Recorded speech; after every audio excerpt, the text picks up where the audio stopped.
She stood in the marble lobby of the $46 billion real estate company, clutching her application with trembling hands. But she had no idea her poor husband, the man she'd mocked for years, had actually inherited this very empire. The divorce papers sat in her designer purse, ready to be served at his award ceremony tonight. But what she didn't know was that the ceremony was for him, not some random colleague. She planned to marry his boss, the man she thought owned everything, but the boss was actually just an employee. Her poor husband had hidden his inheritance perfectly, but tonight at that award ceremony, when she tried to humiliate him in front of everyone, he would do something that would shatter her world completely. Would she survive the revelation that the poor man she divorced was worth $46 billion?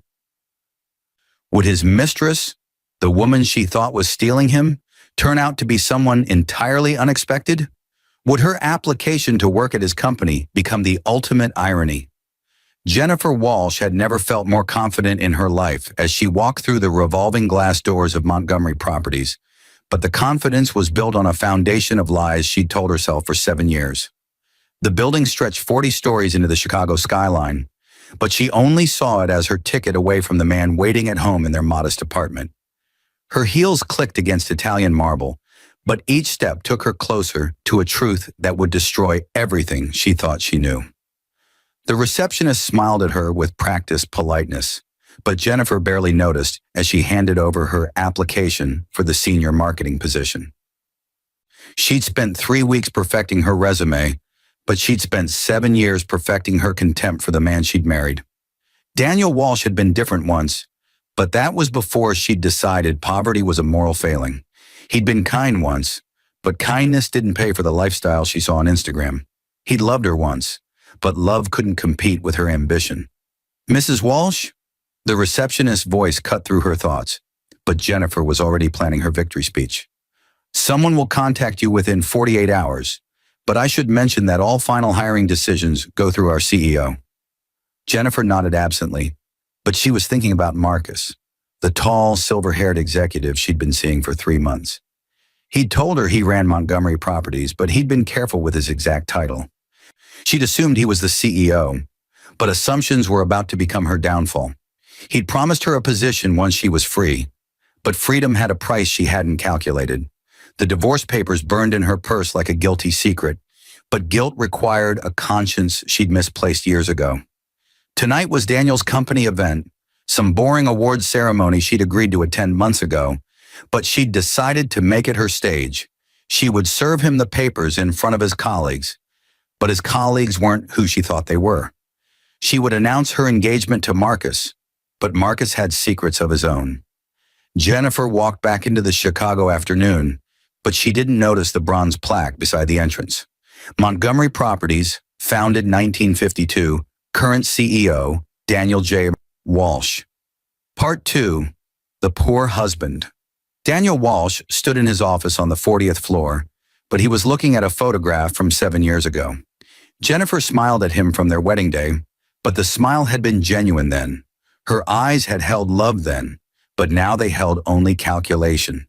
He'd known about Marcus for 2 months, but he'd known about her contempt for much longer. "Sir, the award ceremony preparations are complete," his assistant Lisa Chen said from the doorway, but Daniel didn't turn around.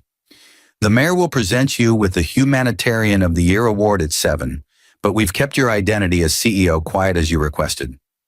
Daniel finally turned, but his expression remained unreadable. He was 34 years old, but he'd learned to hide emotions before he'd learned to shave.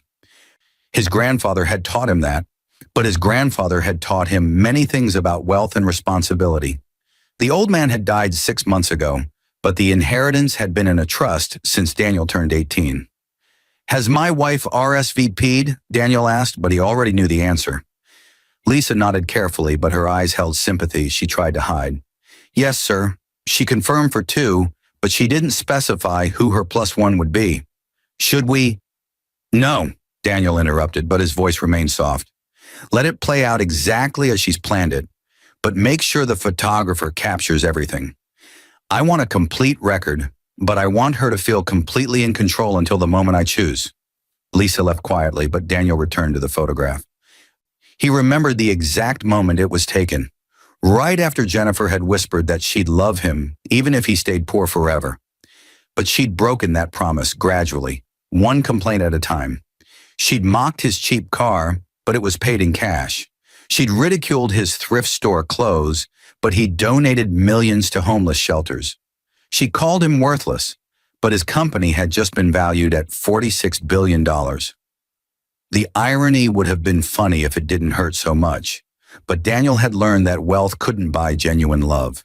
His grandfather had warned him about this, but the old man had suggested a test.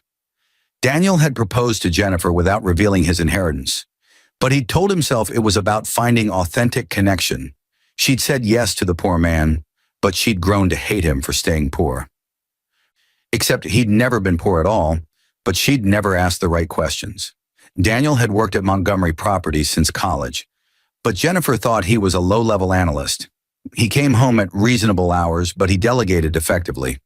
He wore modest clothes, but he owned 6,000 custom suits in a storage facility downtown. He drove a 10-year-old Honda, but he had a collection of vintage cars she'd never seen. He lived in a small apartment, but he owned the building and 47 others across Chicago. The deception had started as a test, but it had become a prison of his own making. He'd wanted to tell her 1,000 times, but each time she'd complained about money, he'd stayed silent. He'd wanted to shower her with gifts, but each time she'd compared him to wealthier men, he'd held back.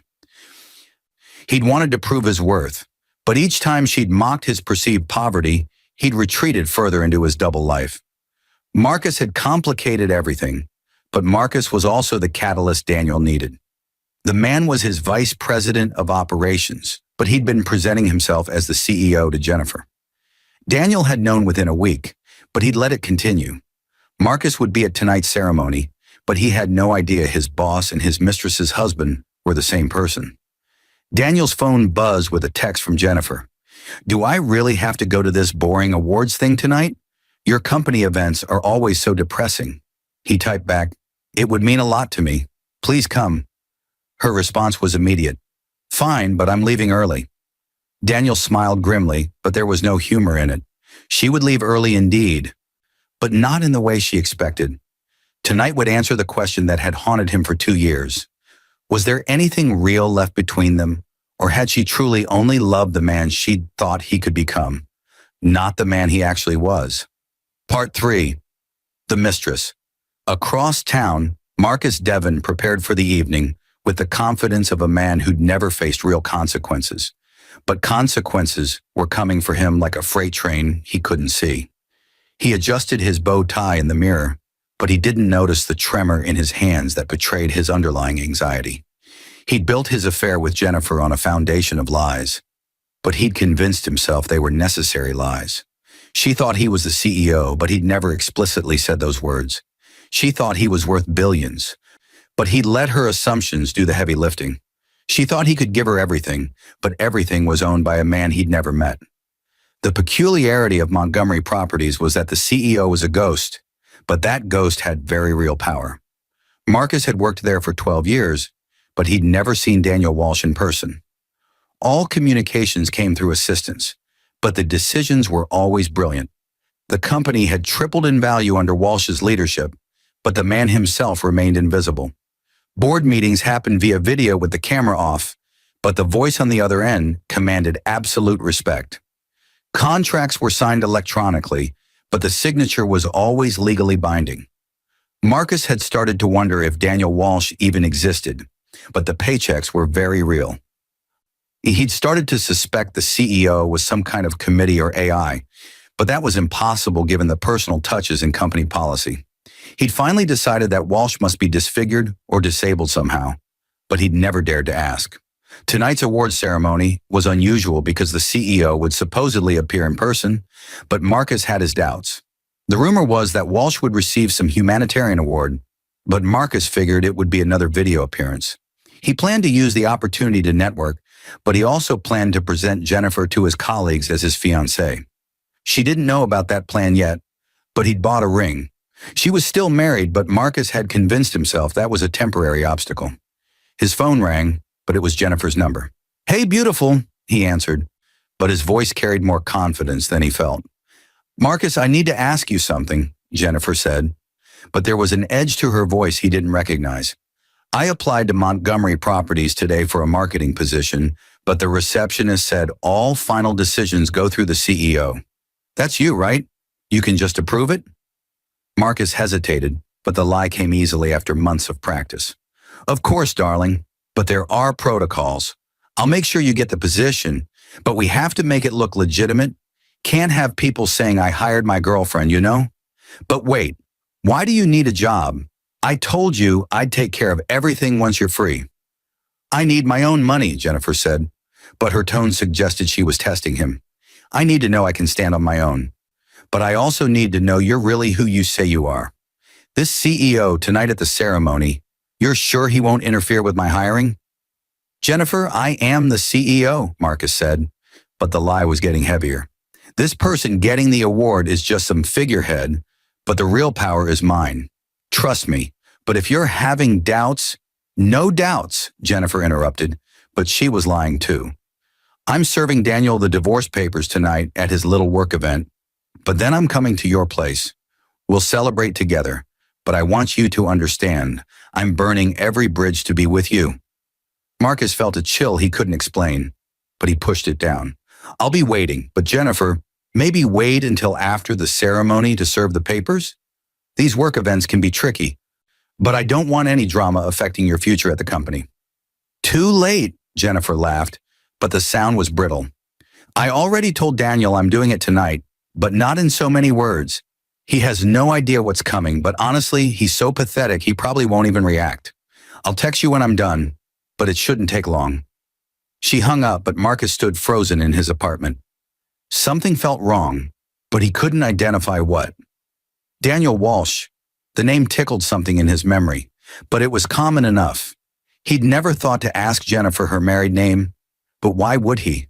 She was leaving the man anyway, but still, the coincidence nagged at him. He pulled out his laptop and searched the employee directory, but there were 3 Daniel Walshes in the company. One was in janitorial, one in IT, but the third had no department listed. Marcus clicked on the profile, but there was no photo.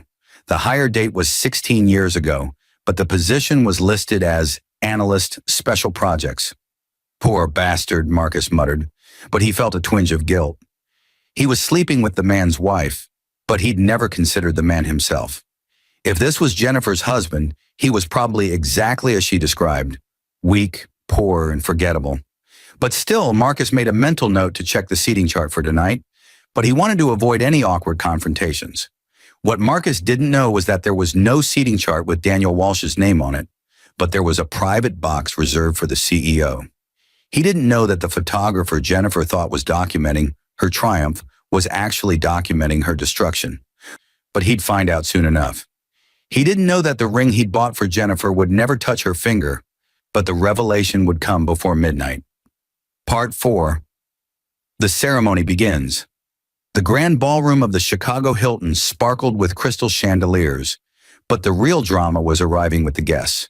Jennifer walked in alone, but her eyes scanned the room for Marcus. She wore a red dress that had cost more than Daniel's monthly salary, or so she thought, but the dress would be remembered for all the wrong reasons. She clutched her purse tighter, but the divorce papers inside seemed to pulse with malicious energy. Daniel had texted that he was running late, but he'd promised to be there by 7. Jennifer checked her watch. 6:45 p.m.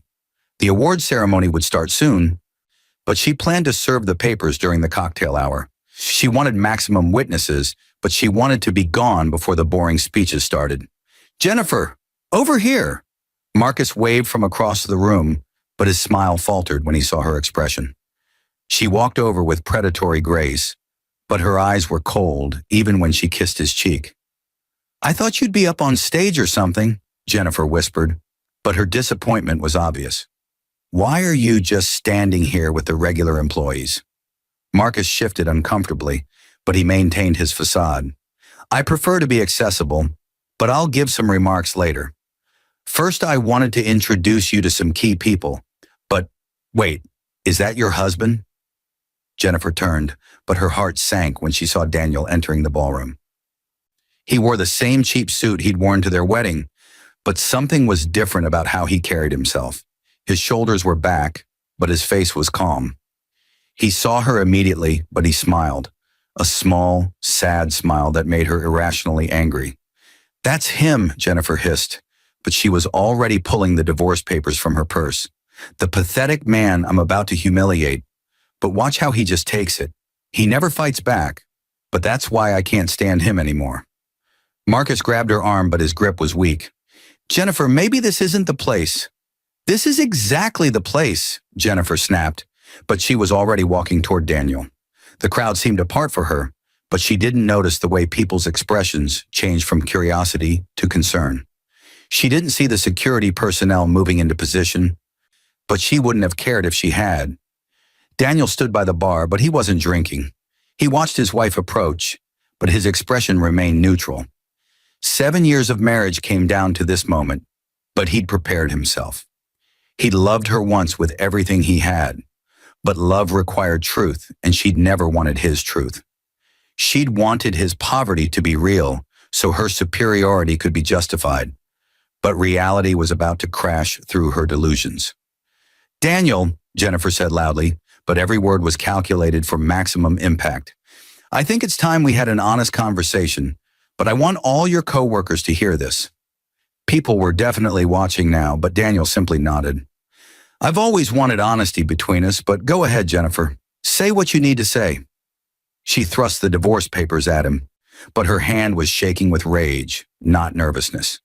"I want a divorce, but I want you to know that I'm leaving you for a real man. Marcus over there," she pointed dramatically, but Marcus had gone pale, "is the CEO of one of the most successful real estate companies in America. But more importantly, he's everything you're not. He's successful, but he's also generous.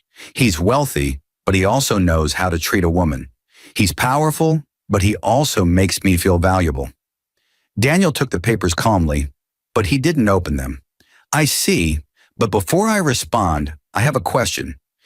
Did you apply for a job at Montgomery Properties today? But did they tell you the CEO would make the final decision?" Jennifer blinked, but the question threw her off balance. "Yes, but what does that have to do with anything? Marcus already promised me the position, but I wanted to go through the proper channels to make it look legitimate." "Marcus promised you," Daniel repeated, but his eyes shifted to where Marcus stood frozen. "Marcus Devon, my vice president of operations, but definitely not my CEO. He promised you a job at my company?" The ballroom went silent, but Jennifer didn't understand what was happening yet. "Your company? Daniel, you're an analyst, but you barely make $40,000 a year. This isn't your company, but nice try at saving face." Daniel pulled out his phone, but his fingers moved with practiced efficiency. "Lisa, please bring the Montgomery Properties organizational chart to the main floor, but make sure it's the version with photographs this time." Jennifer laughed, but the sound was becoming hysterical. "What are you doing?" "This is pathetic, but I guess I shouldn't expect anything else from you." Marcus had started to move toward the exit, but 2 security guards blocked his path. He looked at Daniel with growing horror, but recognition was finally dawning. The man he'd cuckolded was the ghost CEO he'd never met, but the revelation was destroying everything he'd built. A large screen descended from the ceiling, but Jennifer was still laughing when her own face appeared on it. The image showed her in the Montgomery Properties lobby, but the timestamp was from earlier today. The video had no sound, but her body language spoke volumes. The arrogance, the entitlement, the complete certainty in her own superiority. "That's the security footage from when you applied," Daniel said quietly, but his voice carried across the silent ballroom. "But let me show you what you didn't see." The video switched to a different angle, but this one showed the bronze plaque Jennifer had walked past. "Montgomery Properties, founded 1952, current CEO, Daniel J. Walsh." Jennifer's laughter died, but her face went white. That's a coincidence, but there are probably lots of Daniel Walshes in Chicago." "There are," Daniel agreed, but he pulled up the organizational chart. "But only one who inherited a $46 billion real estate empire from his grandfather 6 months ago, though I've been running it since I was 18. Only one who's been CEO for 16 years, but who kept it quiet because he wanted to know if the woman he loved could love him for himself. Only one who watched his wife fall in love with his own employee, but who documented everything because he knew this moment would come. The chart showed Daniel's photograph at the top, but it was a professional headshot Jennifer had never seen. Below him were dozens of executives, but Marcus's name was clearly visible in a subordinate position. The structure was undeniable, but Jennifer's mind was refusing to process it. "No," she whispered, but her voice was breaking. "You're poor, but you drive a terrible car. You wear cheap suits, but you live in a tiny apartment. You can't be. You can't." "I can be exactly who I've always been," Daniel said, but there was profound sadness in his eyes. "But you never asked, Jennifer. In 7 years, you never once asked about my family, but you knew my grandfather died. You never asked about my job, but you assumed I was worthless. You never asked about my finances, but you decided I was poor. You married me thinking I was one thing, but you never tried to learn who I actually was." Part 5. The Revelation. The mayor of Chicago walked onto the stage, but she looked uncomfortable with the scene unfolding below. "Ladies and gentlemen, but perhaps we should proceed with tonight's ceremony. I'm here to present the Humanitarian of the Year award to someone who's donated over $2 billion to Chicago charities while maintaining complete anonymity. But I believe he's ready to step into the light." Jennifer swayed on her feet, but Marcus caught her arm. She jerked away from him, but her eyes were locked on Daniel. $2 billion? But we could barely pay rent. "We could barely pay rent on the apartment I chose," Daniel corrected, but his voice remained gentle. "The apartment I own, but in a building where I know all my tenants by name. We struggled because I wanted to live simply, but I was never poor, Jennifer. I was testing whether you could love me without wealth, but you failed that test years ago. I just didn't want to admit it, but I kept hoping you'd change." The screen changed again, but this time it showed photographs spanning 7 years. Daniel at charity events Jennifer had never attended, but where he'd donated millions.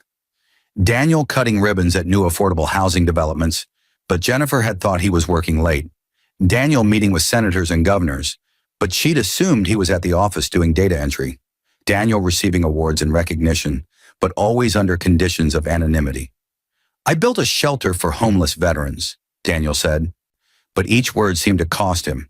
"I named it after you, but you never knew because you never asked what I did with my time. I started a scholarship fund for underprivileged kids, but I used your maiden name because I thought you'd be proud.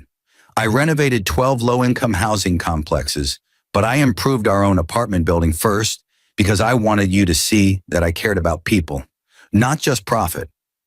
Jennifer's knees buckled, but this time no one caught her. She sank into a chair, but her red dress spread around her like a pool of blood. "Why? But why would you hide this from me? Why would you let me think?" "Because I wanted you to love me," Daniel said simply, but the pain in his voice was raw. "Not my money, but me. I wanted you to choose me when I was just Daniel, but you chose to despise me instead. I wanted you to see value in kindness and integrity, but you only saw value in expensive cars and designer clothes. I wanted a partner who would build a life with me based on who we were, but you wanted a wallet with a pulse." Marcus tried to speak, but Daniel silenced him with a look.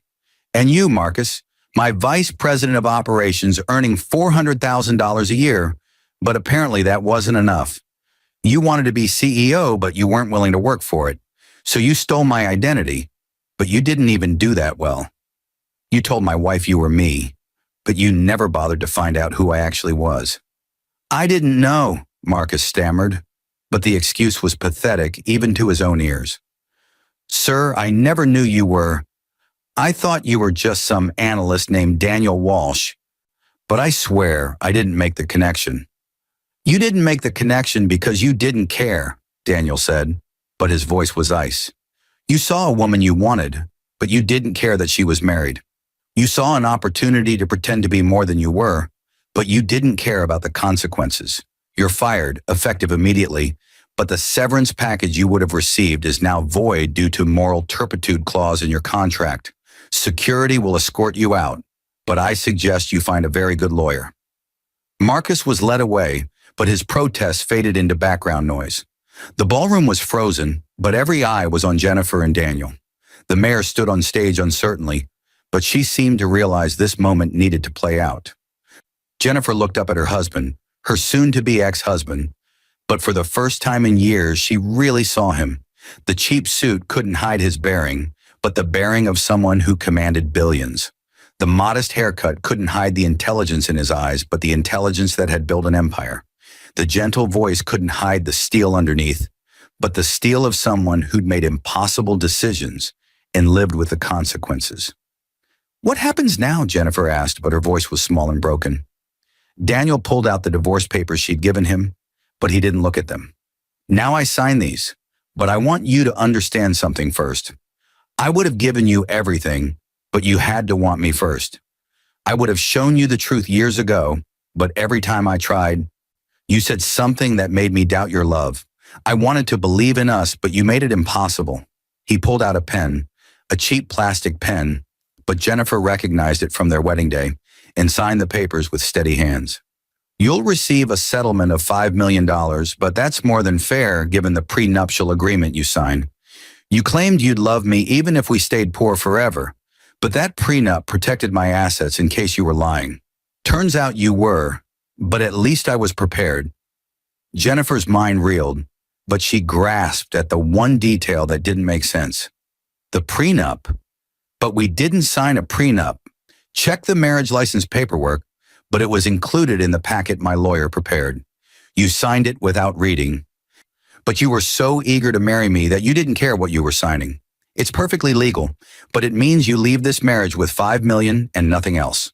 The apartment you think we struggle to afford? Mine, but you'll need to move out. The car you mocked? Mine, but you never contributed to its maintenance. The life you despised? Mine, but you were just a guest who outstayed her welcome." He turned to address the ballroom, but his voice carried absolute authority. "Ladies and gentlemen, but I apologize for the disruption. My personal life has intersected with this ceremony in an unfortunate way, but I hope we can proceed. Madam Mayor, I'm ready to accept the award, but I want to dedicate it to everyone who's been working beside me for years without knowing who I was. You treated me with respect when you thought I was nobody, but that means more than any award." The mayor recovered her composure, but she beckoned Daniel to the stage. He walked up with quiet dignity, but Jennifer watched from her seat in horror. The man she'd called worthless was receiving recognition from the city's highest official, but she'd thrown him away like garbage. "Daniel Walsh," the mayor said, but her voice was warm with genuine respect, "has transformed Chicago through his anonymous generosity, but today he steps into the light. His company has created 15,000 jobs, but his personal donations have helped 50,000 families. He's renovated entire neighborhoods, but he's never sought recognition. He's the embodiment of true philanthropy, but more than that, he's shown us that character matters more than credit." The applause was thunderous, but Jennifer couldn't hear it over the roaring in her ears. She watched Daniel accept the Crystal Award, but she was seeing the ghost of every cruel word she'd ever said to him. She watched him shake hands with dignitaries, but she was remembering every time she'd mocked his perceived poverty. She watched him smile humbly, but she was realizing she'd never really known him at all. Part 6. The Aftermath. Jennifer fled the ballroom, but the photographer Daniel had mentioned captured her every step. She made it to the street before the tears came, but they came hard and fast. Her phone buzzed with a text from Marcus, but she deleted it without reading. She'd burned her life to the ground, but she'd used someone else's identity as the match. A black car pulled up beside her, but she ignored it until the window rolled down. Lisa Chen sat in the back seat, but her expression was professionally neutral. "Mrs. Walsh, but Mr. Walsh asked me to ensure you got home safely. May I offer you a ride?" "I don't need his charity," Jennifer spat, but even she could hear how hollow the words sounded. "It's not charity," Lisa said quietly, but there was something like pity in her eyes. "It's closure, but it's also kindness. Daniel could have destroyed you publicly, but he chose mercy. He could have contested the divorce, but he's setting you free. He could have left you with nothing, but he's giving you enough to start over. That's not charity, Mrs. Walsh. That's grace." Jennifer got in the car, but she couldn't speak past the lump in her throat. They drove through Chicago in silence, but every building seemed to mock her. How many of them did Daniel own? How many businesses had she passed daily without knowing her poor husband controlled them? How many times had she complained about money while sitting on a fortune she'd been too blind to see? "Can I ask you something?" Jennifer finally said, but her voice was hoarse from crying. "Did everyone know? But was I the only one who didn't know who he really was?" Lisa considered her words carefully, but honesty seemed warranted. "Most employees don't know Daniel personally, but everyone knows the CEO is generous and brilliant. The executive team knows him, but they respect his privacy. I've worked for him for 8 years, but I've never seen him be cruel until tonight. And even tonight, he wasn't cruel. He was just honest. But honesty can hurt worse than cruelty when you've been living a lie." "I loved him once," Jennifer whispered, but she wasn't sure if it was true. "Or I thought I did, but maybe I only loved what I thought he'd become. Maybe I never loved him at all, but just the potential I saw in him." "He loved you truly," Lisa said, but her tone was final. "I've seen him look at your photograph with such tenderness, but also such sadness. He wanted to tell you the truth so many times, but he was afraid. He thought if you couldn't love him poor, you'd only love his money rich. But either way, he'd lose the real you. Turns out there was no real you to lose, but that's not his fault." The car stopped at the apartment building, but Jennifer looked at it with new eyes. It was well maintained and clean, but she'd always seen it as a symbol of failure. Now she saw it as a choice, Daniel's choice to live among the people he served, but she'd been too arrogant to understand. "What happens to my job application?" Jennifer asked, but the question was absurd even as she spoke it. Lisa's smile was thin, but not unkind. "It's been rejected, but I think you knew that. You'll receive the settlement Daniel mentioned, but I'd suggest using it wisely. $5 million is more than most people see in a lifetime, but it can disappear quickly if you're not careful. Daniel is being generous, but he won't be giving you more." Jennifer got out of the car, but she turned back one last time. Tell him I'm sorry, but I know it doesn't matter. Tell him I finally see what I threw away, but I know it's too late. Tell him." "I'll tell him you said goodbye," Lisa interrupted gently but firmly.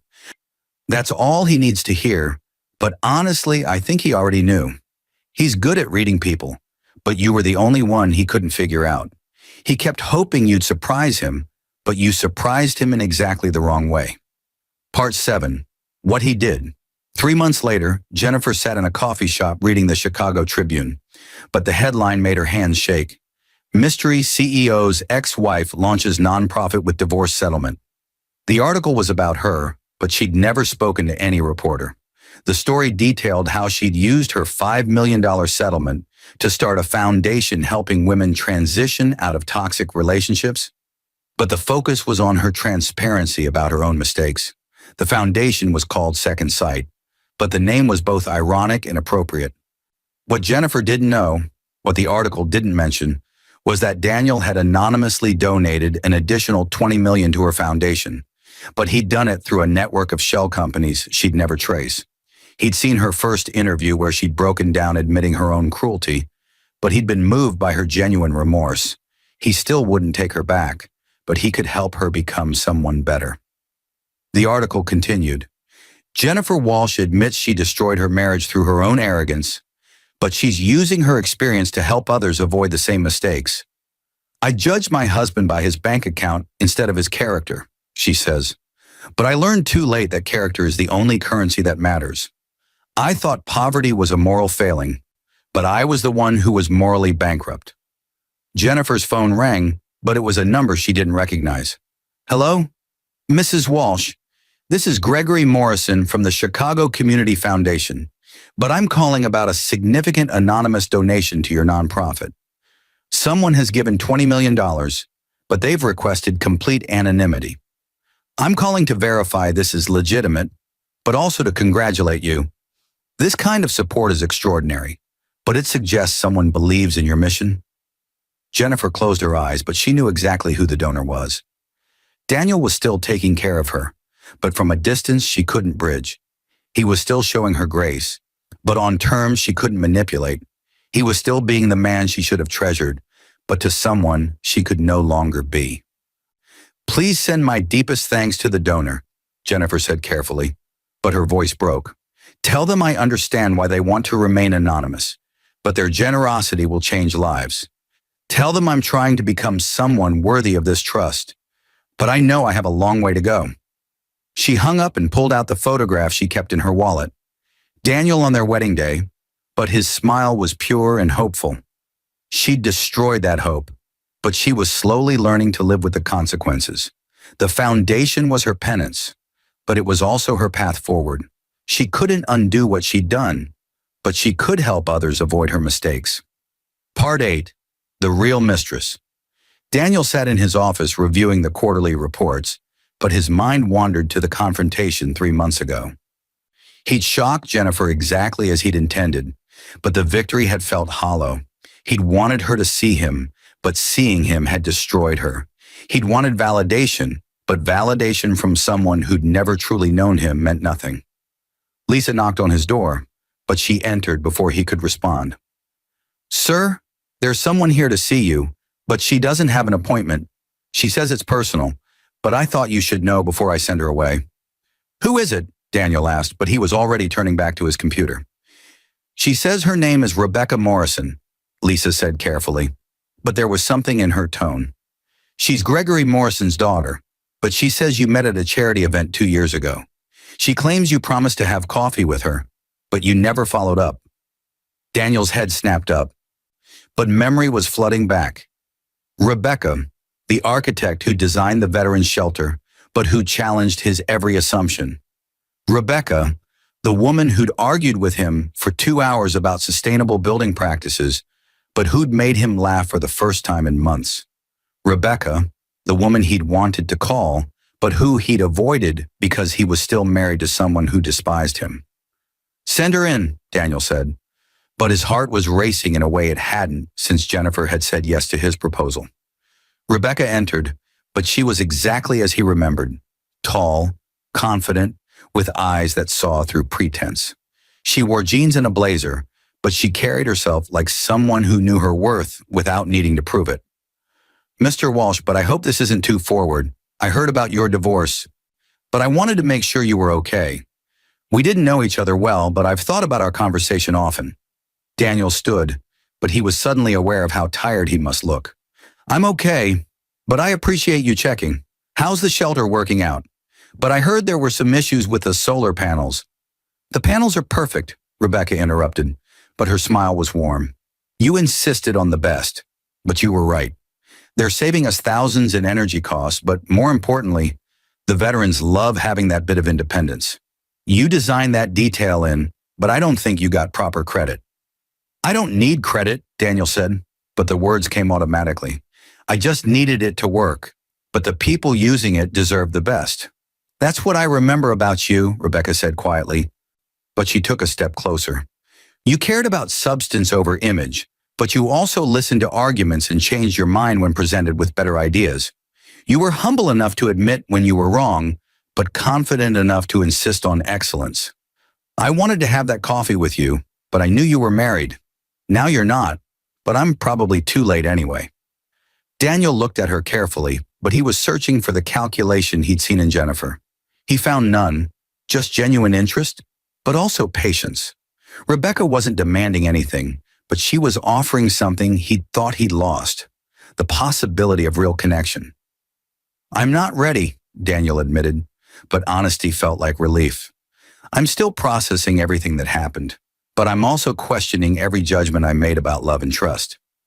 I was married to someone for 7 years, but I never really knew her. She never really knew me either, but we built a life on assumptions and lies. I don't want to repeat that mistake, but I don't know how to avoid it." "Then don't try to avoid it," Rebecca suggested, but her tone was gentle. "Just be yourself, the real yourself, not the poor man or the rich man, but just Daniel. I already know you're wealthy, but that's not why I'm here. I'm here because you're the only man I've ever met who argued with me about rebar specifications, but who also admitted when my calculations were better than his. I'm here because you remembered every veteran's name when we toured the shelter, but you also listened to their stories. I'm here because I think you're worth knowing." but I'm willing to wait until you're ready to be known. Daniel felt something crack in his chest, but it wasn't breaking. It was opening. Coffee, he said, but the word came out rough. Just coffee, but maybe we take it slow. I need to learn how to trust again, but I also need to learn how to be honest from the beginning. No tests, but no deceptions either. Just two people getting to know each other, but with everything on the table. Rebecca's smile could have lit the city, but it was the warmth in her eyes that undid him. Coffee sounds perfect, but I should warn you, I have very strong opinions about sustainable architecture. You'll probably want to argue with me, but I hope you do. That's when I saw who you really were. When you were passionate about making things better, not just making them expensive. Part 9. 1 year later, Jennifer stood at the ribbon cutting for her foundation's 10th shelter, but the crowd was modest compared to Daniel's events. The mayor wasn't there, but the local alderman had come. The press wasn't there, but a few bloggers had shown up. She'd learned to measure success differently, but the lesson had been expensive. She'd heard through mutual acquaintances that Daniel was dating someone, but she didn't know who. She'd heard his company had hit $50 billion in valuation, but she didn't know the details. She'd heard he was happy, but she tried not to think about what that meant. She had her own life now, but it was built on the ruins of the one she'd destroyed. Ms. Walsh? A young woman approached nervously, but she held a worn folder. I wanted to thank you, but I don't know if you remember me. I came to one of your workshops 6 months ago, but I was still with my husband then. You told me that recognizing the problem was the first step, but that I had to decide what to do about it. I left him last month, but I'm rebuilding my life now. Your foundation gave me the grant that's letting me go back to school, but more than that, you gave me hope.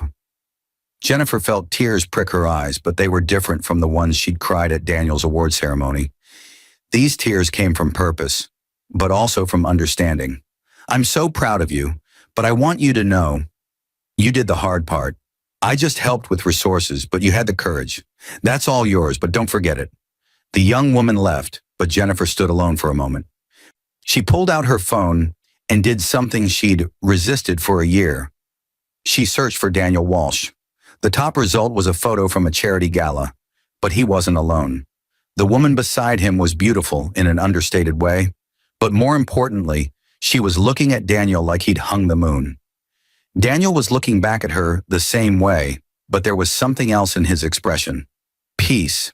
The caption identified her as Rebecca Morrison, but Jennifer recognized the name. The architect who designed the veterans shelter, but who'd fought with Daniel over every detail. The woman who'd won awards for sustainable building, but who'd donated most of her fees to charity. The woman who was Daniel's equal in every way that mattered, but who'd chosen him for who he was, not what he had. Jennifer closed the phone, but she didn't feel the jealousy she'd expected. Instead, she felt something like gratitude. Daniel had found what she'd been too broken to give him, but he'd found it with someone worthy. She'd learned from her mistakes, but the best use of that learning was to help others. She couldn't undo the past, but she could build a different future. Her phone buzzed with a text from an unknown number. I saw the news about your 10th shelter. Well done. I hope you're finding peace, but I also hope you're finding yourself. The foundation is doing important work, but you're doing the most important work on yourself. Be well. Jennifer stared at the message for a long time, but she finally typed back, Thank you. I hope you found happiness, but I know you have. She's lucky, but more importantly, you chose someone who sees you. I never did, but I'm learning to see people now. It's the only good thing that came from breaking us. Jay. The response came quickly. We were already broken, but we broke together instead of healing separately. I don't regret loving you, but I regret that you couldn't love who I actually was. I'm glad you're learning, but I'm more glad you're helping others learn too. This is the last time we'll speak, but I wanted you to know I forgive you, not for you, but for me. Dear E.D. Jennifer read the message 3 times, but she didn't respond. There was nothing left to say, but everything had already been said. Daniel had given her one last gift, forgiveness she didn't deserve, but which set them both free. She deleted the messages, but she kept the lesson.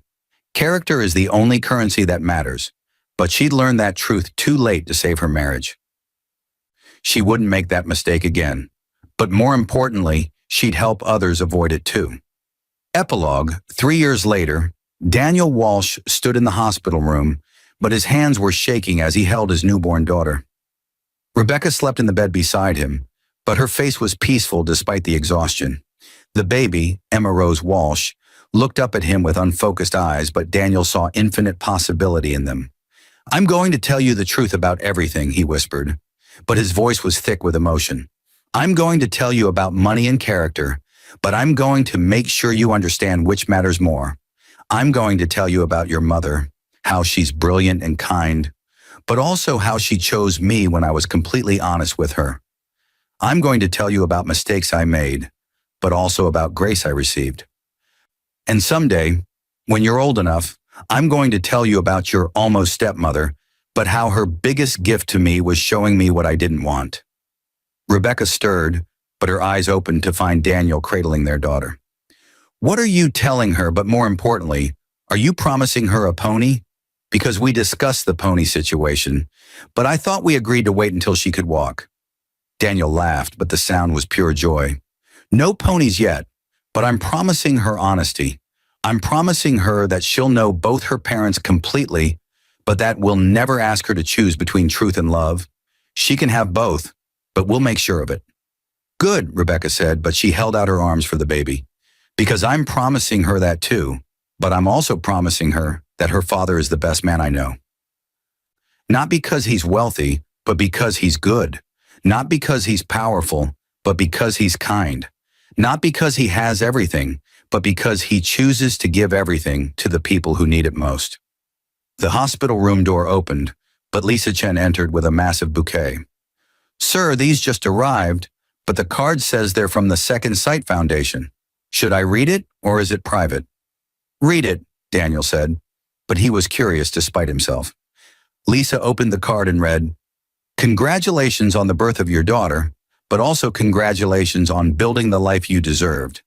The foundation has helped over 5,000 women in 3 years, but we're naming our next program the Emma Rose Initiative in honor of your daughter.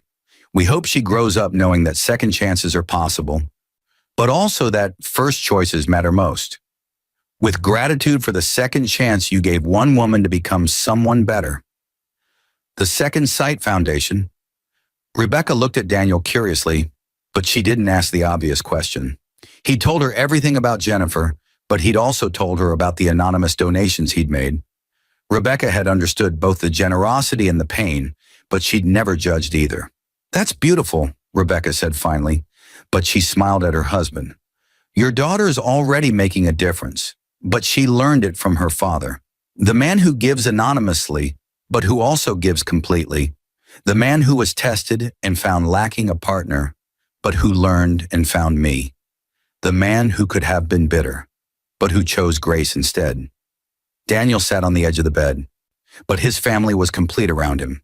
He thought about the journey that had brought him here, the poverty he'd chosen, but also the wealth he'd inherited, the wife who despised him, but also the woman who'd chosen him, the public humiliation, but also the private peace, the ending that had felt like destruction, but which had actually been liberation.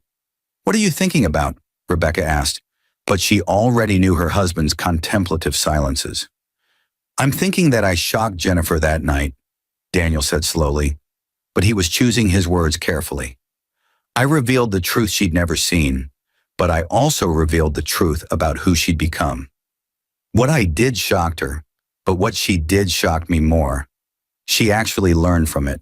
She actually changed, but she used her destruction to build something meaningful. I wanted to hurt her, but instead I accidentally helped her. That's grace I didn't intend, but which worked anyway." "You're a good man," Rebecca said simply, but the words carried weight. "You could have destroyed her completely, but you gave her enough to rebuild. You could have gloated, but you gave anonymously. You could have moved on without looking back, but you sent one last message of forgiveness. That's not shock, darling. That's mercy. But it's also strength, because mercy requires more courage than revenge." Daniel looked down at his daughter. But Emma Rose had fallen asleep in her mother's arms. She was perfect and innocent, but she was also the culmination of every choice he'd made. The choice to be honest with Rebecca from the start, but the choice to learn from his mistakes with Jennifer. The choice to build a real relationship, but on a foundation of truth instead of tests. The choice to believe in love again, but with open eyes instead of hopeful blindness. I hope I can teach her everything she needs to know, Daniel said, but uncertainty crept into his voice. I hope I can show her how to be strong but kind, but how to be wealthy but generous. I hope I can protect her from people who only see dollar signs. But how do I do that without repeating my own mistakes? Rebecca took his hand, but her grip was firm and certain. You teach her by being yourself, but you also teach her by loving her completely. You show her that character matters by having character yourself, but you also show her that honesty is possible by being honest with her. You protect her by giving her the tools to protect herself, but you also trust her to make her own choices. She'll make mistakes, but she'll learn from them just like you did, just like I did, but just like even Jennifer did. The baby stirred, but her tiny hand wrapped around Daniel's finger. In that moment, Daniel understood what he'd been searching for all along, not validation from someone who couldn't see him, but connection with someone who saw him completely. Not tests to prove worthiness, but trust to build partnership. Not shock value to force recognition, but quiet certainty and mutual understanding. Jennifer had asked what he would do, but what he'd done had shocked her into transformation. She'd expected him to crumble, but he'd revealed an empire.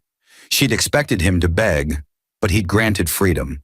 She'd expected poverty, but she'd discovered wealth she'd stood on without seeing. The shock had been total, but it had been necessary for both of them, but in different ways. Daniel had learned that hiding truth was its own form of dishonesty, but he'd also learned that forcing someone to see truth could be an act of mercy. He'd learned that love without honesty was just convenient fiction, but he'd also learned that honesty without love was just cruelty. He'd found the balance with Rebecca, but he'd needed Jennifer to teach him where the balance wasn't. She's perfect, Daniel whispered, but he was talking about his daughter and his wife and his life. Everything is perfect, but I had to go through everything imperfect to get here. I had to be poor to understand wealth, but I had to be wealthy to understand poverty.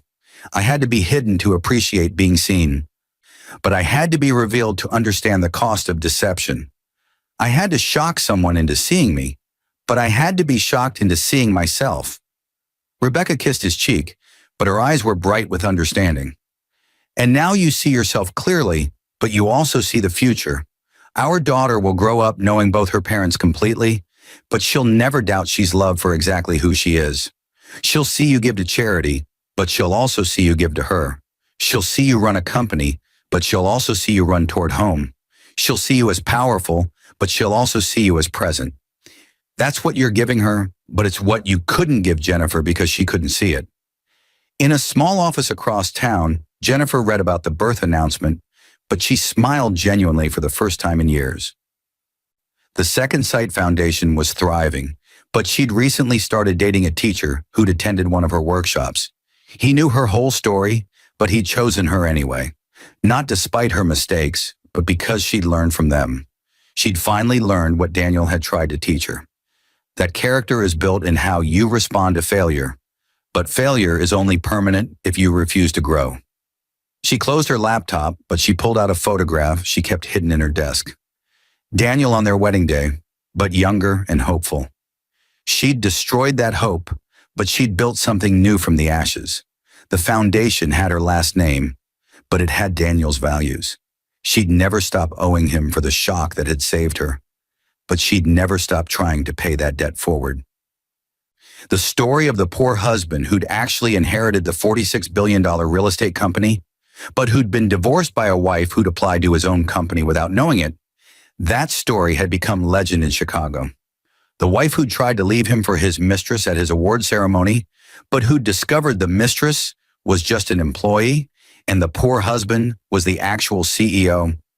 That story was whispered in business schools as a cautionary tale. What he'd done to shock her, the revelation, the public exposure, the graceful severance, That story was debated in ethics classes. But the real story, the one only 3 people truly knew, was simpler. A man had hidden himself to find authentic love, but he'd found authentic contempt instead.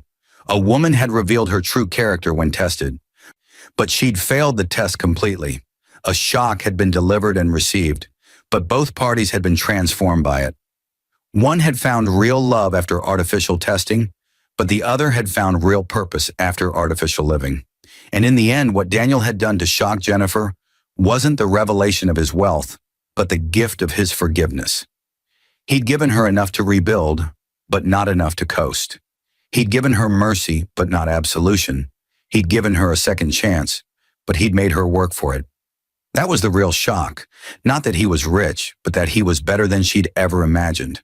Not that he'd succeeded, but that he'd succeeded without her. Not that he'd moved on, but that he'd moved on to someone who could actually see him. Jennifer had learned too late that the man she'd mocked was worth $46 billion, but she'd learned just in time that she needed to rebuild herself before she could build anything else. Daniel had learned too late that his wife only loved his potential, but he'd learned just in time to find someone who loved his reality.